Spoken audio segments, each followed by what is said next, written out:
This is Dr. Grande. Today I will analyze the tragedy involving Emilie, Brady, and Trigg Kiser. First I'll look at the background of this case, move to the timeline of the incident, then offer my analysis. Emilie Gamble Hendrickson was born in January 1999 and lived in the state of Arizona. In August 2018, she met a man named Brady Chapman Kiser, and they became romantically involved. The couple married in November 2019. Emilie uses the last name Kiser online, but legally her last name is still Hendrickson. In July 2021, Emilie and Brady had a son named Trigg. On April 29, 2024, the couple purchased a 3,800 square foot house on South Ashley Drive in Chandler, Arizona for $1.89 million. In March 2025, the couple had a son named Theodore, who they referred to as Teddy. Emilie is a social media influencer who is active on multiple platforms.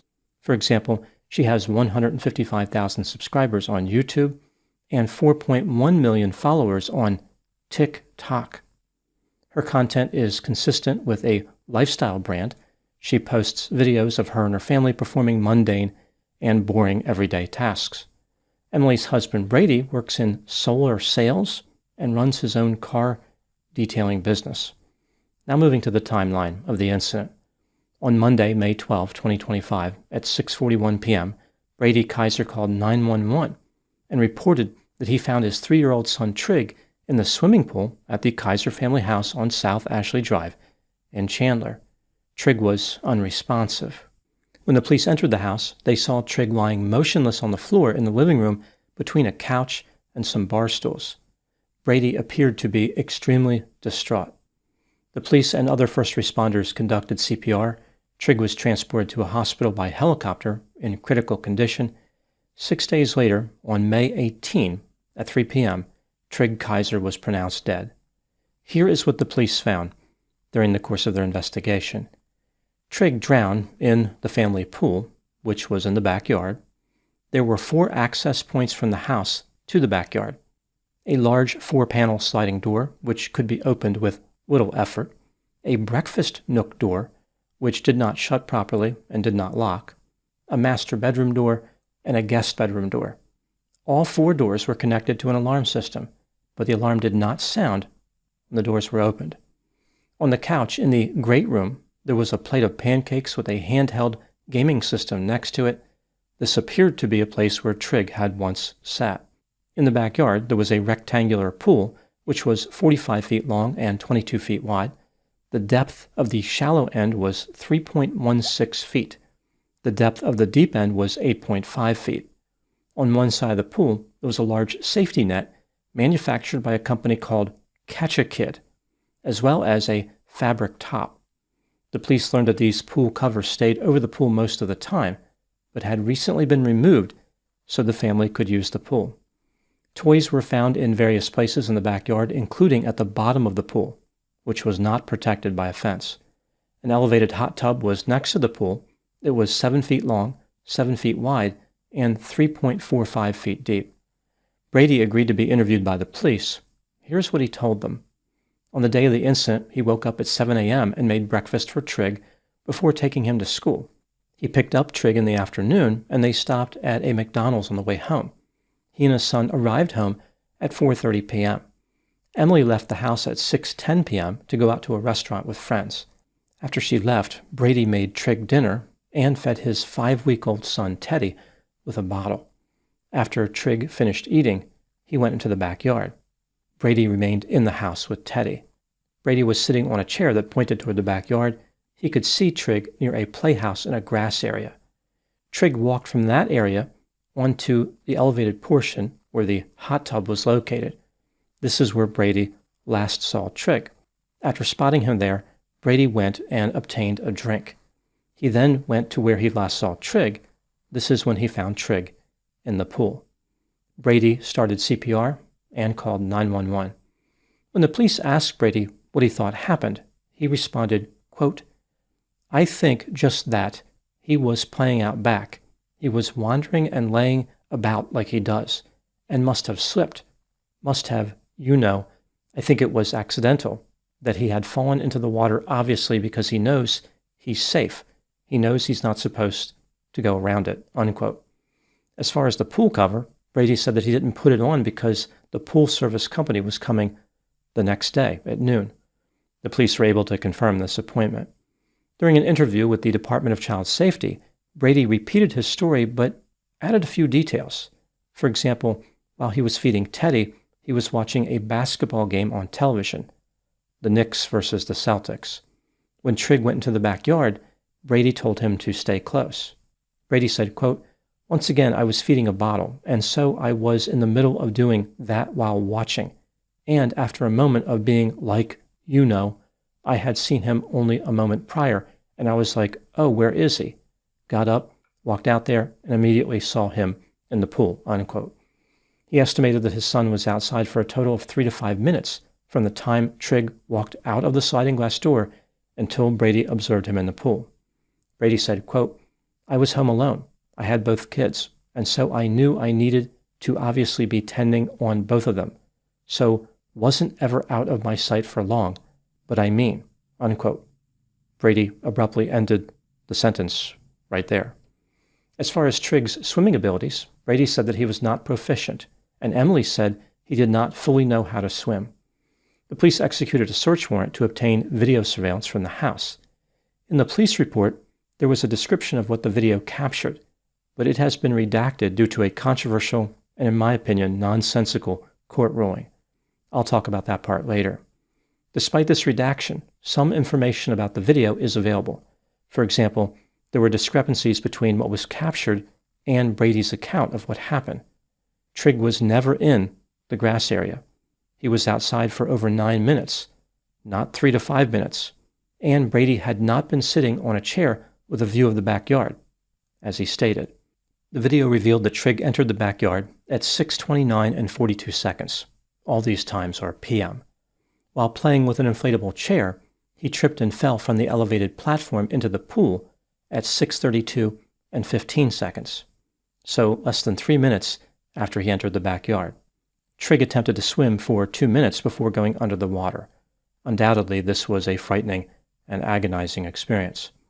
Brady found Trigg at 6:39 and pulled him out 7 seconds later. On June 16, 2025, about a month after the incident, Brady was interviewed for a second time. His attorney was present. Brady indicated that while he was feeding Teddy, he looked outside and saw the dog looking in the pool. This caused Brady to have a poor feeling because it was out of the ordinary to see him standing there looking into the water. Brady stood up and immediately went into the backyard.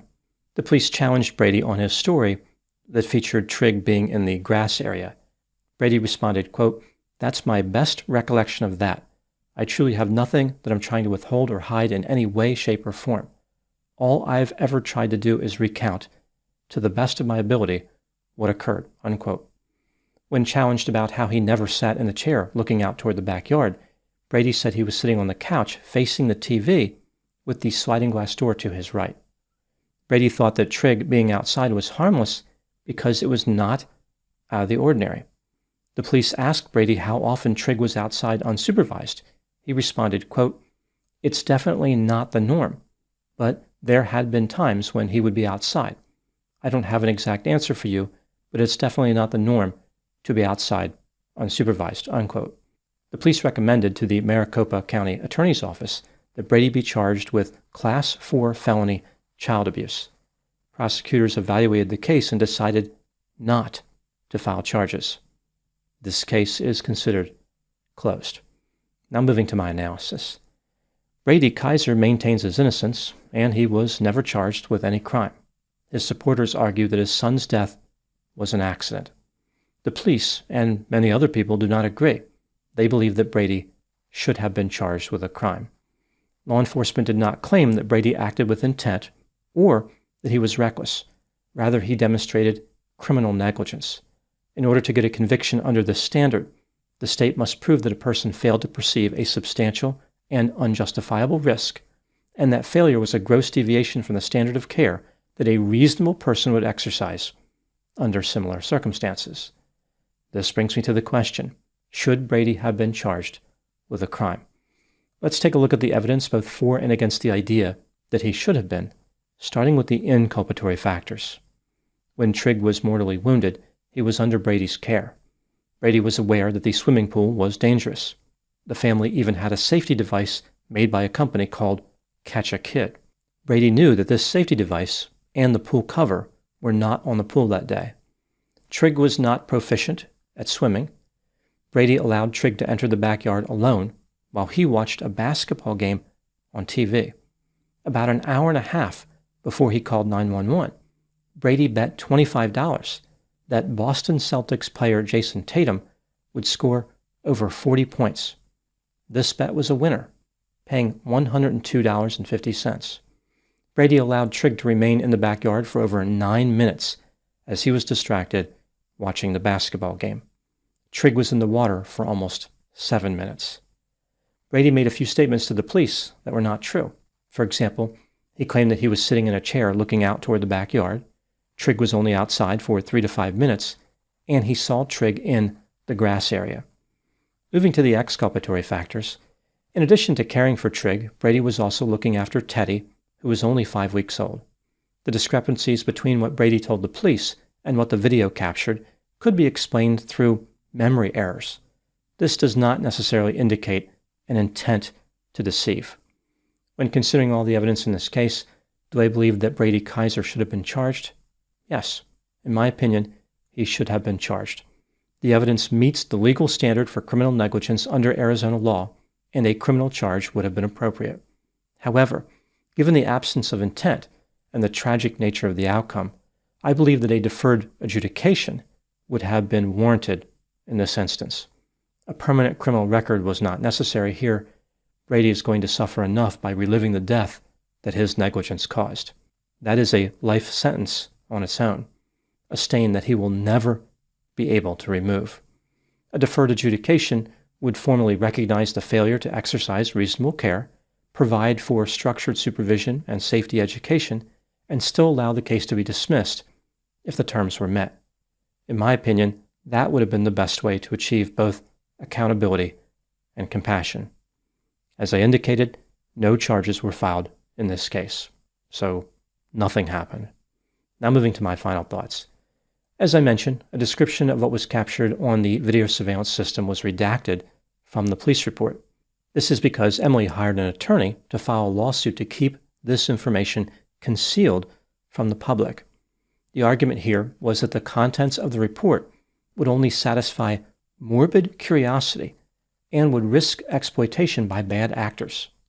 Furthermore, there would be AI recreations that would go viral. After the victory in court, Emilie's attorney said, quote, "These redactions do not alter any material facts of the accident. They protect the dignity of a little boy whose memory should reflect the love and light he brought to the world. From the start, this has been about protecting Trigg and the family's ability to grieve privately. This decision allows them and the public to remember him for the beautiful life he lived, not the tragic way it ended," unquote. I can appreciate where this attorney is coming from, but this is not a helpful position, in my opinion. Redacting the description did not protect Trigg. Rather, it obliterated his final message to the world.